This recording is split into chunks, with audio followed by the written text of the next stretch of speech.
I was just listening to Duty Ron. He had a live on Robert Brooks, the inmate who was killed by all of these people here that you see on the screen. I'm not going to call them sergeants or COs anymore. They're murderers. That is what they are. And all of their names are here: Trombley, Mashaw, Kingsley, Anzalone, Farina, Gallagher, Kessler, Kingsley, Walrath, Walters, Schaff, Fisher, Kiefer, Along, Dashnow, all of them right there. So Judy Ron introduced us to this website called The Freelance. So it's the free and then the word lance, but it's .org. And they're covering from beginning to end this case. And I just wanted to read you something here because this is not a problem that nobody was aware of. This is a problem they were very aware of, including some of the people that you see on this screen here. So, and also a good point that Duty Ron made is this freelance has a YouTube channel as well. He put up a video, and of course, you can't just go to his website and see it. And it says this video is age restricted, only available on YouTube. So you have to sign in and do all of this stuff. And then, they're suppressing the videos for whatever reason. They don't want this out there. But he goes over from beginning to end what you see on the videos.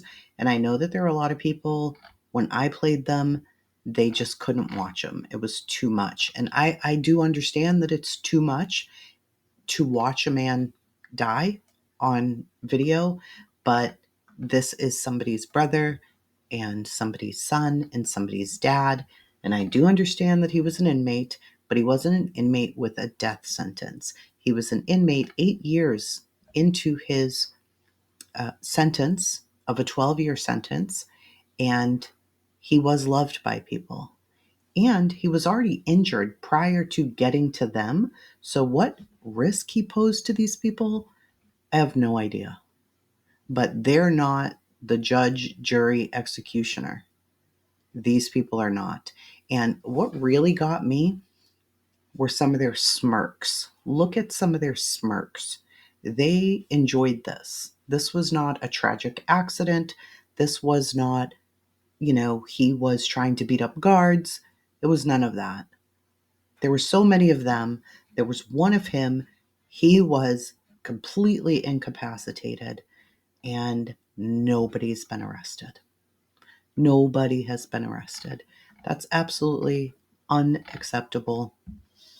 So one of the things that I wanted to read you is there was a report done on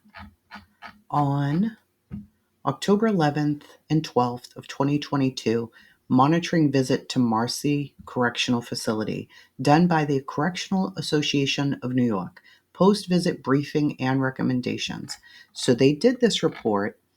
There's also a lawsuit going on with some of these specific people here with a former inmate named Alvarez. So people know all about these guys. They're goons. They're the beat up squad. They're the hands-on squad. And Leticia James knew about it. She absolutely knew about it, and she didn't do anything.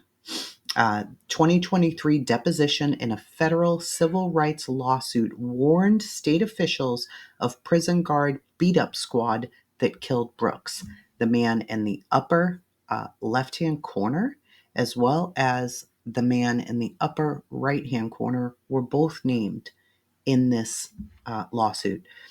So Glenn Trombley, alleged leader of the beat-up squad of prison guards at Marcy Correctional Facility, Anthony Farina, alleged member of the squad, Governor Kathy Hochul, said both were involved in the killing of Robert Brooks. So if you go down, the lethal beat-up squad in the out-of-control correctional unit killed Robert Brooks in upstate New York prison while he was handcuffed. Other court records show the same beat-up squad has operated for years at the prison. Even though high-ranking state officials knew all about it, including the Attorney General Leticia James, whose office is now conducting a criminal investigation into Brooks' killing.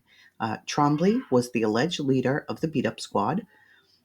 This is what the freelance reports. And Farina was another alleged member of the beat-up squad and was beside Trombley the night earlier in the month when they killed Brooks. You see them both side by side in the video.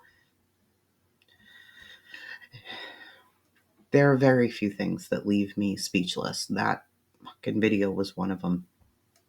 He goes on to say, or she, I'm not really sure, beat-up squads were responsible for the deaths of Benjamin Van Zant at the Fishkill Correctional Facility in 2014, as well as Samuel Harrell at Fishkill in 2015. He also has stories on them as well, and they are heartbreaking. So it goes over videos from the body-worn cameras of multiple correctional officers captured them killing Brooks at Marcy. According to the petitions prosecutors filed for court orders to disarm 3 of these guards, police believe were involved in his killing. The petitions were sworn under penalty of perjury and filed by a state trooper in State Supreme Court in Utica on Tuesday. They provided the public with the first detailed looks into Brooks' killing.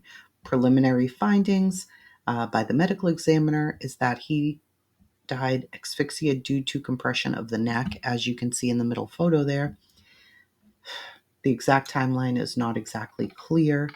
It goes on to say the commissioner of the Department of Corrections and Community Supervision first disclosed his death on December 15th, and on the 21st, the governor announced she'd order the commission of the Department of Corrections to fire those responsible. Well, firing them is not enough. We're almost 40 days in, and nobody's been fired. If this was any other person, and you see us choking, kicking, stomping a person to death, wouldn't we be in prison for murder? Or wouldn't we be at least arrested at this point? Why haven't they been arrested? And they're known as the beat-up squad. So I don't understand any of this. I don't understand any of it. The union representing New York's prison guards called the killing of Brooks incomprehensible. Farina quit while being questioned by the police. The DOCCS said it would fire Trombley, the beat-up squad's alleged leader, and Mashaw and Gallagher, Anzalone, Kingsley, Kiefer, Kessler, Fisher, Walrath, Along, Schaff, Walters. It also said it would be firing a nurse, Dashaw. Who asked you if firing them was enough? People want them arrested. Charges pressed. Yesterday. What in the hell is this? Why aren't they in prison? Or at least in jail waiting? I don't understand it. 3 months after Harrell's killing, which is another one, which was in 2015, the backup, because I've read this, you don't know about it yet. Correction officers hid the inmate Harrell in a room in the infirmary in 2015, blocking nurses from giving him first aid. Okay? They've known about this, they knew about this, and no one was ever charged. Nobody got charged in that either. So they didn't charge in that death. There was also the other death that I started telling you about. Nobody was charged in that death either. So right now, a William Alvarez is suing Trombley, Farina, and 3 other officers for a 2022 beating and choking while he was handcuffed at Marcy in 2020. They beat him outside of a prison dormitory and while they were transporting him in a van to the infirmary. When the van arrived at the infirmary, Alvarez's amended complaint in the lawsuit alleges Trombley finally intervened, telling Tuttle, one of the other officers, "Okay, that's enough," whereupon the beating immediately stopped. Lawyers from the Attorney General's office are currently representing Trombley, Farina, and the other COs sued in the case. Well, isn't that nice? Assistant Attorney General Matthew Gallagher interrogated Alvarez under oath about his claims on October 12, 2023, 13 months before Brooks was killed by Trombley and his beat-up squad. Under oath, Alvarez disclosed the existence of the beat-up squad and its members and that it was led by Trombley.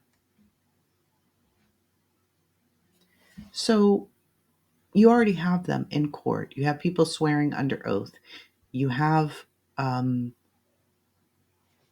report from 2022 that was published in 2023. You have this man who was beaten in 2020. He's in a lawsuit in 2023, 13 months before Brooks is killed. You have Brooks being killed on video, and still nobody's been arrested. What in the entire fuck is going on?